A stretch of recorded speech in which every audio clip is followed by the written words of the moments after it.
Olá, vamos conversar hoje sobre um dos elementos fundamentais do ser humano, ou seja, a sua capacidade de interpretar.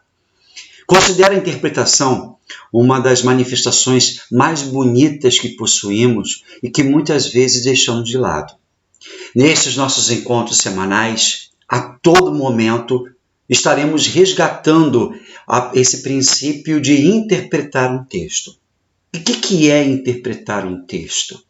Nada mais é do que você decodificar o que está ali escrito.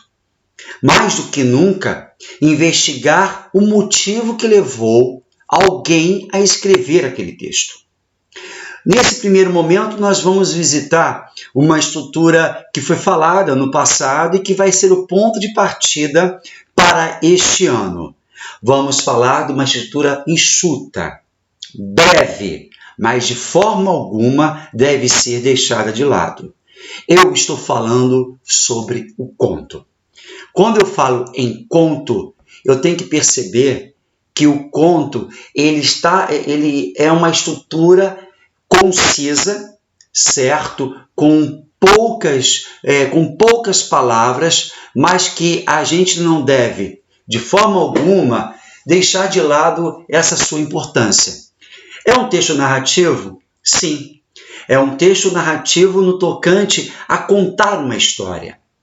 E é aquele escrito em prosa ou até em verso. Se você parar para pensar determinadas canções que nós topamos por aí, onde conta-se uma história através dos versos. Possui um determinado narrador. E esse narrador ele vai contar uma ação que vai ocorrer no espaço e no tempo e que intervém personagens. Mas o que faz de tão diferente o conto de toda e qualquer narrativa? É uma narrativa literária geralmente curta, com economia de meios, com o próprio tempo, espaço e personagens, enfocando uma célula dramática. O que quer dizer isso? Uma ação principal, ou o que nós chamamos de conflito único. O que é o conflito único? É uma problemática.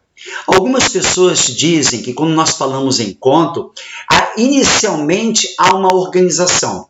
Aí vem essa ação dramática que desorganiza isso e vai instaurar uma outra organização.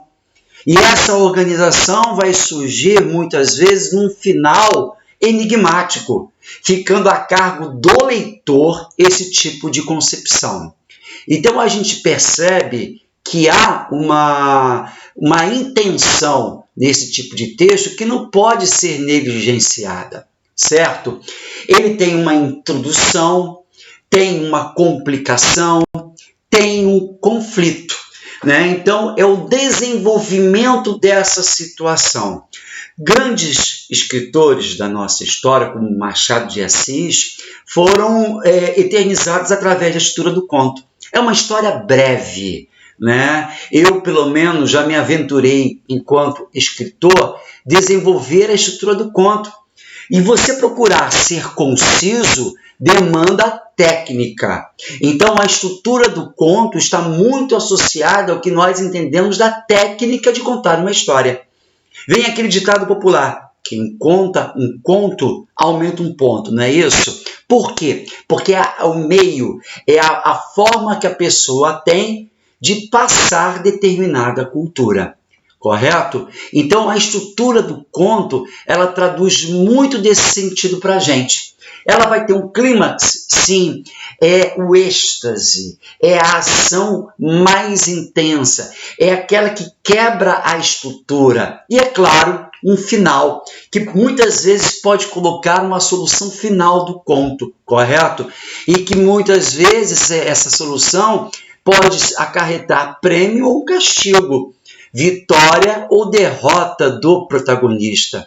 Existe um conto belíssimo chamado Natal na Barca, que foi escrito por Lígia Fagundes Telles. É um conto que tem uma narrativa. Então nós temos um narrador personagem, ou seja, um narrador que participa daquela história e que logo depois, no final, vem o clímax e no final a associação da própria barca em si, da água do rio ser verde, vai estar coroando a intensidade da esperança. A amargura com que o narrador impregna a narrativa torna o elemento surpresa ainda mais atraente, certo? Aí, lembrando da estrutura do conto que nós estamos falando aqui, né? Nós temos então o clímax, o epílogo, temos também uma estrutura, o conto, a sua estrutura ele é muito moderna. Vamos parar para pensar no nosso dia a dia. Nós temos a necessidade da velocidade, né? Então, hoje em dia, nós estamos criando novas possibilidades do conto. Eu, particularmente, valorizo muito mais a crônica. Eu acho que a crônica, dentro da nossa vertente, dentro do nosso futurismo, ela é muito mais valorizada. Pode haver uma inversão na ordem de suas partes ou omissão de algumas delas. Liberdade total, contanto que seja algo breve. Em termos de estrutura mesmo, é um texto curto. Por exemplo, a introdução é, na maioria dos casos, omitida, com seus elementos distribuídos ao longo do texto. A preferência por inserir o leitor de imediato na ação, com início repentino, sem aviso, né? Um conto é construído com linguagem objetiva, direta, privilegiando as ações. E um conto pode, ainda, ter a preponderância das reflexões do narrador, levando em conta muito mais os sentimentos e pensamentos do que as ações. Ou seja, a gente percebe que não há muita investigação do interior das personagens. Não há. Se eu fizesse isso, eu estaria abandonando a concisão, ou seja, as poucas palavras que compõem aquele conto, tá? E talvez por poucos elementos, seja com poucos cenários, seja com poucas personagens, a gente consegue compreender a importância do conto no nosso dia a dia. Ainda seguindo esse patamar, nós temos o papel fundamental do narrador. Ele é um ser fictício, produzido pelo autor para que conte a história. E é a partir do ponto de vista do narrador que os fatos são relatados. O conto pode ser narrado em primeira ou terceira pessoa. O que é primeira pessoa? O narrador é a personagem que está participando ali do processo narrativo. Então nós vamos encontrar muito, verbos em primeira pessoa. Vamos encontrar ali a ótica do eu, dos pronomes em primeira pessoa. E muitas vezes um julgamento, uma atitude que não vai ser imparcial, certo? Ela vai ter um compromisso com relação a isso. Já o narrador em terceira pessoa, eu posso ter o narrador observador, ele conta todos os detalhes ali que se oferecem para a gente dentro daquele processo, e aí eu vou ter o narrador cheio de detalhes, narrador observador. A partir do momento que esse narrador, além de oferecer esses detalhes, ele apresenta para o leitor o pensamento das personagens, ele, além de ser narrador observador, ele passa a ser o que nós chamamos de narrador onisciente. Ele é o todo-poderoso. Ele tem todas as possibilidades dentro de si de oferecer para o leitor novas nuances de interpretação. Quando o narrador participa da história, disse que é narrador em primeira pessoa, narrador personagem. E quando não participa da história, o nome de narrador de terceira pessoa, conforme eu acabei de falar para vocês. Ainda dentro dessa situação, o narrador é a entidade imaginária que conta a história criada pelo autor, não devendo confundir-se com este. O texto ele tem autonomia. O que quer dizer isso? A partir do momento que você escreve o seu texto, o texto ele passa a ser autônomo. Eu escrevi um texto, entreguei para você, e você pode muito bem gostar ou detestar, mas ele se desvincula de mim. é um filho que foi criado. E isso é interessante. Por quê? Porque a gente percebe que essa autonomia pode também proporcionar para o leitor muitas possibilidades de interpretação, certo? Ainda dentro dessa situação, nós temos a classificação quanto à presença, que eu falei para vocês, narrador em primeira ou terceira pessoa. Temos a classificação quanto à posição objetiva, né, que a gente percebe esse grau de imparcialidade, ou subjetiva, que está muito mais associada ao que eu falei para vocês, ao narrador personagem, né? E as personagens em si? Ela pode ser a antagonista, né? Pode ser a protagonista, ou pode ser simplesmente a figurante. Não pode passar muito disso, por conta da questão da concisão. O protagonista é o personagem principal, aquele onde as ações convergem sobre ele. O antagonista, ele vai ser a oposição desse protagonista. E o figurante é um elemento necessário, tem que aparecer por algum motivo, para criar a ilusão de realidade, mas ele é secundário. É interessante falar de criar a ilusão da realidade, porque é o que nós conhecemos como verossimilhança. O que é verossimilhança? Ah, o que está escrito é verdadeiro? Não, não é isso. Mas a realidade apresentada ali no texto, ela tem que dialogar com o leitor, de forma que o leitor, ele reconheça aquilo como a sua realidade também. Então, se eu vou pintar um cenário que, por mais que seja futurista, eu vou buscar uma base para que o meu leitor ele compreenda o meu sentido. É o que nós chamamos de verossimilhança, ok? Ainda dentro desse conceito, né, a gente percebe que os personagens podem ser classificados como planas ou redondas, dependendo da sua riqueza psicológica. Quer dizer isso? Uma personagem plana é uma personagem que não se modifica. Do início ao fim, ela é a mesma pessoa. E uma personagem redonda, ela é mais atraente. No decorrer da narrativa, ela vai se modificando, tá bom? Ainda dentro dessa situação, né? Ela surpreende o leitor, ela pode mudar de ideia, mudar de atitude por estar sujeita a contradições. A personagem plana, ela é psicologicamente pouco desenvolvida e, em geral, não surpreende o leitor. É o que eu falei, ele não se muda, né? A mesma estrutura permanece. Mesmo quando existe um ser real em quem o narrador se baseia, a personagem literária é uma entidade ficcional. Eu costumo dizer muito bem isso, né? Nessas narrativas que apresentam determinada associação com a história que a gente conhece. Eu posso muito bem, a partir do momento de colocá-las no papel, elas passam a ser um elemento da ficção. Eu não posso esquecer isso de forma alguma. Tá bom? Então a gente percebe que determinados filmes, como Titanic, por exemplo, pegou um fato histórico, mas tudo que perambula ali no Titanic, por mais que determinados nomes fossem de pessoas que realmente acabaram morrendo naquele naufrágio, mas as atitudes, né, as intenções que são contadas ali são de personagens de ficção, são de personagens literários.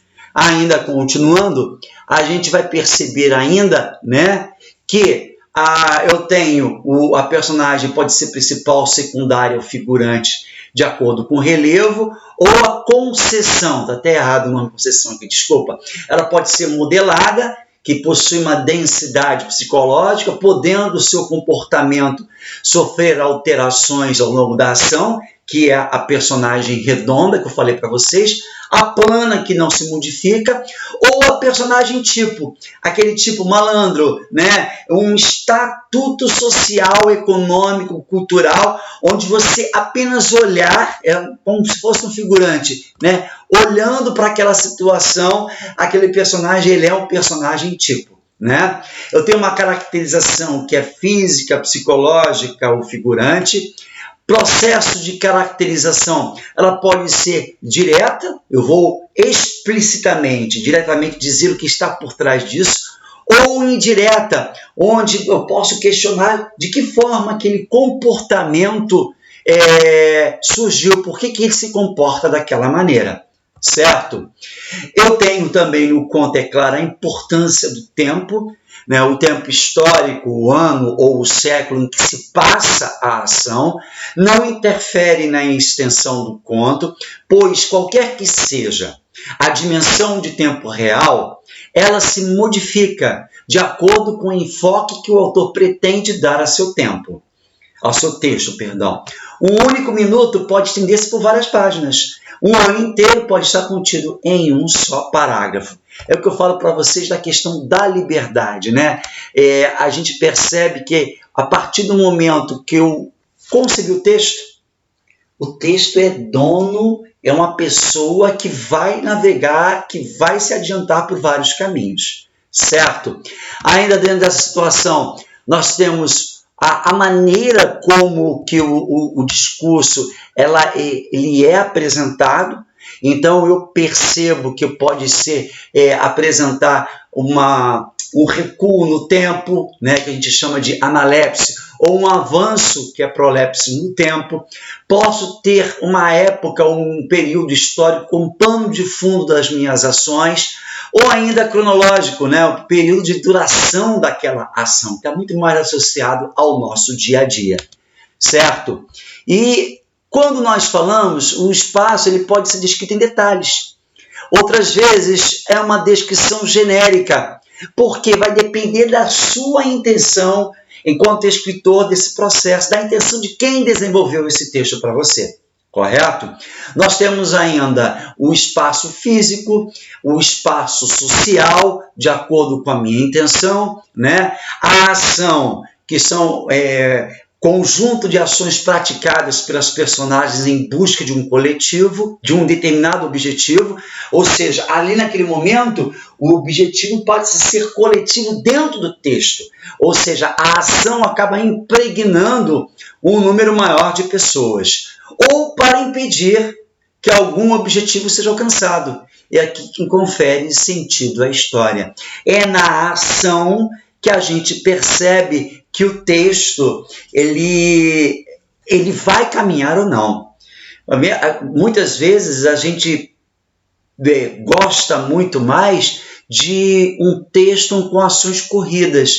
E outras vezes, obedecendo ao caráter até psicológico das personagens, as ações têm que ser muito mais ralentadas, correto?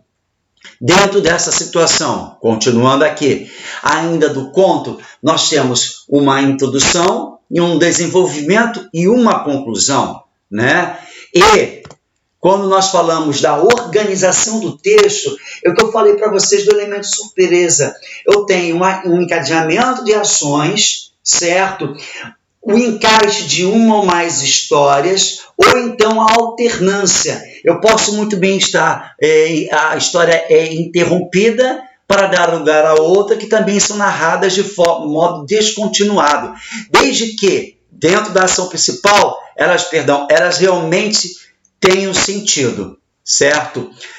Quando eu falo na ação principal, envolve o acontecimento relacionado a personagem principal, ou a ação secundária, que complementa ou explica a ação principal, contribuindo para a sua compreensão. Tudo tem um papel fundamental, né, dentro do conto, por conta do seu limite de palavras. O desfecho ele pode ser fechado, ou seja, eu não posso ter margem para uma reflexão qualquer, ou um desfecho aberto, que muitas vezes fica caminhando na nossa mente, pensando de como poderia realmente ter acontecido, tá? No mais, a gente compreende esse material excelente da Karen Olivan, que você pode encontrar na internet, que o conto ele tem toda essa nuance, tem toda essa preocupação. Agora, eu reservei para vocês, certo, uma apostila com um material, correto? E quando nós falamos desse material, você vai agora, depois de conversarmos sobre isso, ler um conto. E depois desse conto, passar para a interpretação do texto. Eu queria que vocês obedecessem ao seguinte critério para os nossos encontros. Utilizando o caderno, você sempre vai colocar no caderno as respostas a essas perguntas.